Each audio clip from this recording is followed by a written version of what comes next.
আল্লাহ বলেন, হে বন্ধু আমার, আমার সমস্ত বান্দাদেরকে বলেন, তোমাদের হায়াত যে পরিমাণ, তোমাদের গুনাহও যদি হয় সেই পরিমাণ। আমি এটা বুঝার জন্য বলি, আমার বয়স ৪৫ বছর, তো ৪৫ বছরে যত ঘন্টা, যত মিনিট, যত সেকেন্ড একসাথ করলে ৪৫ বছর হবে। ৪৫ বছরকে ঘন্টা বানানো যাবে না? ৪৫ বছরকে মিনিট বানানো যাবে না? ৪৫ বছরকে সেকেন্ড বানানো যাবে না? কথা বলে না?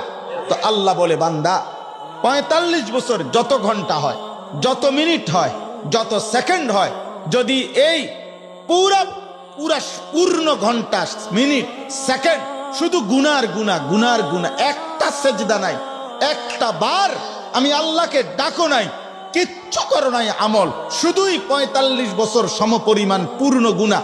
তুমি যে দূর, গুনাও এর দূর।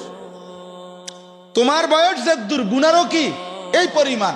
এই পরিমাণ এক সেকেন্ডের যদি কোনো নেকিও না থাকে, সেই বান্দাকে আল্লাহ বলে, বন্ধু, ওরাও বলেন এদিক সেদিক না যাইতে, ওরে বলেন আমার কাছে আসতে, ওরে নিরাশ হইতে মানা করেন, ওরে ভয় পাইতে মানা করেন, ওরে হতাশ হইতে মনে করেন, মানা করেন, ওরে বলেন আমার কাছে, আমি আল্লাহ ওয়াদা দিলাম, আমি আল্লাহ তাকেও মাফ করে দেব, একদম মাফ।